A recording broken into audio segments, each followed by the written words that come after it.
You are listening to the Seven Rivers Student Ministry Podcast, a ministry at Seven Rivers Church in Citrus County, Florida.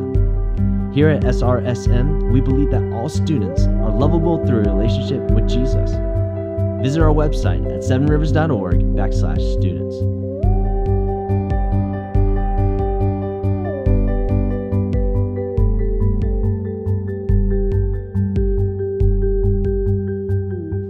Hey guys, this is Mikey Puckett with Seven Rivers Student Ministry. You're listening to episode 11, By Life or By Death.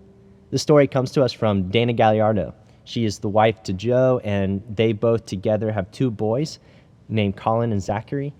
They're awesome. They're awesome guys. We love them so much, love being around them. They love to motocross. Dana and Joe own a motocross company where there's a track and people race there. Their boys race there, and it's in Brooksville, Florida.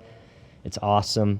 Dana is an admin for our youth group, Seven Rivers Student Ministry. She is also the director of a ministry here called MOPS, Moms of Preschoolers. And so Dana is one of the most hardworking people I know and I've ever met. And so Seven Rivers Student Ministry functions and operates because of Dana Galliardo. You may not see her like on Instagram, Facebook, or a lot like in public, but she is like the heartbeat of what we do. And if we lost Dana, we would be completely lost, me, Jason, and Sarah, and we would feel completely lost. And the reason why Seven Rivers Student Ministry has been a place where people can come as they are, share their stories, come broken and say, hey, I'm struggling with this, I'm wrestling with this, I'm going through this moment, I have these questions, I have these doubts, I have these fears, I have this struggle.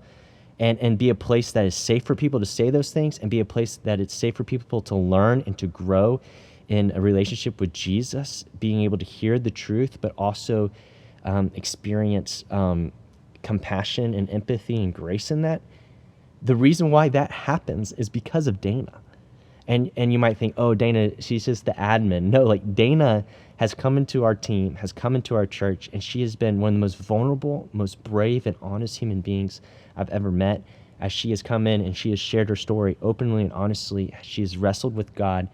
She has brought her story to us as a gift. And as you listen to her story, you're going to see Jesus's fingerprints all over it from start to finish, and how God has just been saving her life throughout space, time, and history, throughout her existence. God has been orchestrating her life. And I'm so excited to share the story with you, because when Sarah and I listened to it for the first time in my office, we looked at each other like, wow, like, we've heard it, but then to hear it again and just to see Jesus in it, especially when you put it in the context of like what we're walking through right now in this pandemic, is incredible to see God's hand on Dana's life.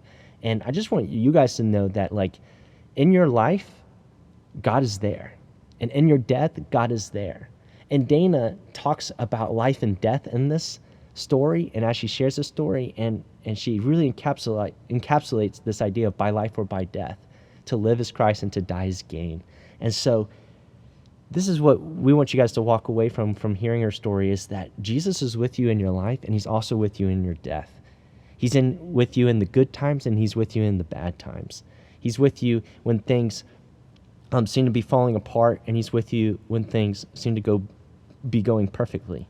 And so what a good word for us to hear is Dana's story right now in this present moment. So Dana, you are brave, you are courageous, you are valuable, you are loved, you belong to the Heavenly Father, and he loves you, and he's crazy about you. And we here at Seven Rivers Church are so blessed to have your story and to have you, and it's a gift. So here's Dana's story.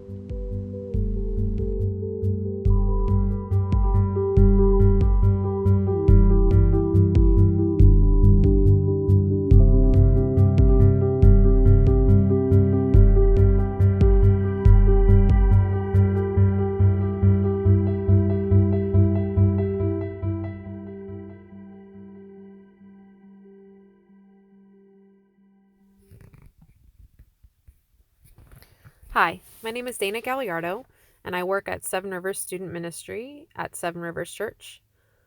When I was first asked to share my story with you, I thought it would be easy. I've shared my story or parts of my story many times. And the title of the series is By Life or by Death, which I could relate to, and a call to rejoice in suffering. But the more I thought about it, the less I was sure what I wanted to share.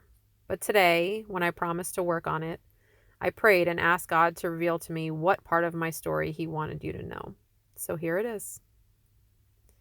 My story is riddled with tragedy, mistakes, and death, but I can also share the hope I have found in Jesus and the life of breadcrumbs that He has left for me to follow that has made me the woman that I am today.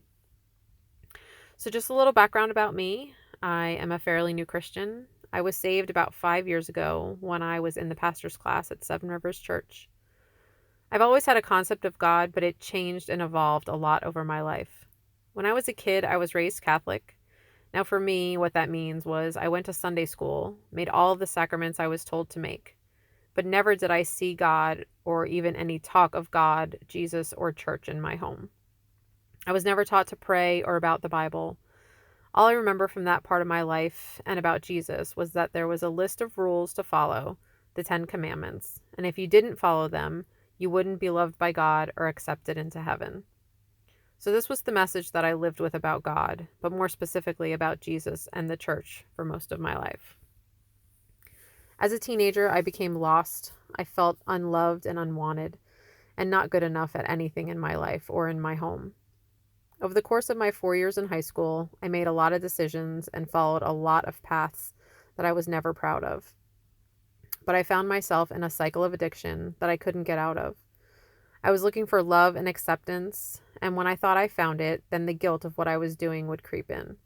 I knew in my heart that the things I was doing weren't right, but then I would repeat the cycle to numb the pain of the guilt, and on and on and on it went, until I was in a dark hole I didn't know how to get out of. For me, this cycle only ended in my death, quite literally. But in that, I also found my first crumb that led me to God. I've struggled with many idols or addictions or whatever you want to call them in my life. From anorexia, shoplifting, cigarettes, sex, drugs, money, shopping, performance, food, and many more in between. 2 of those addictions brought me closer to death, but also led me closer to God. I found my first understanding of God in a 12-step fellowship, which is a support group for drug addicts and alcoholics. I was sent there following a drug overdose that almost took my life at the age of 16. There I was taught about God, but I was taught that I could choose the God of my understanding.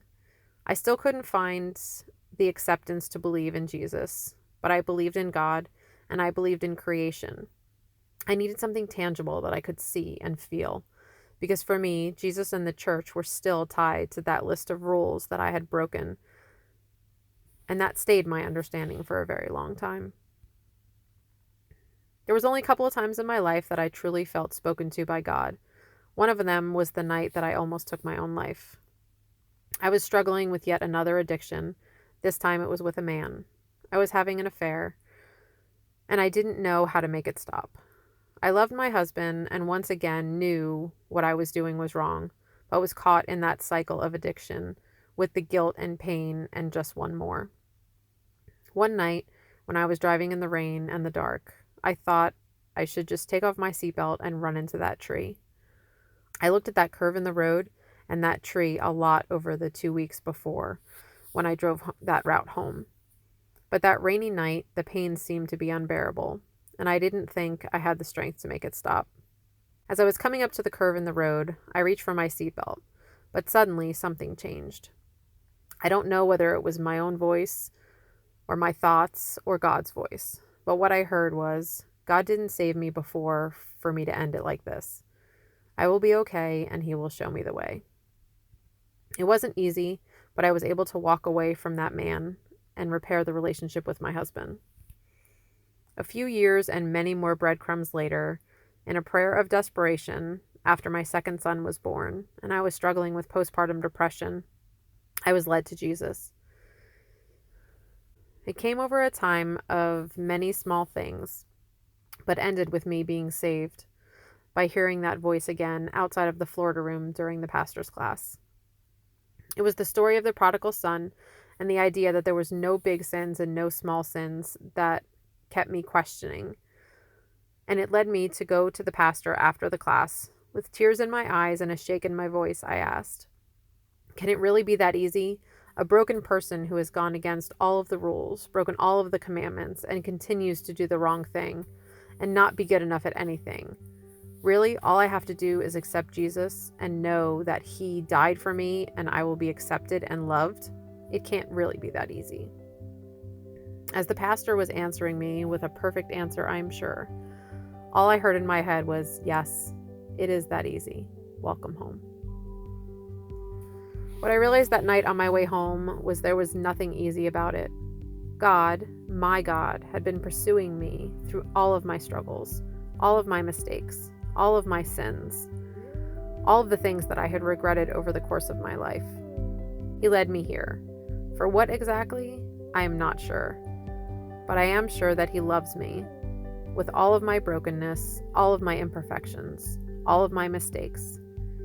And he will continue to. Why?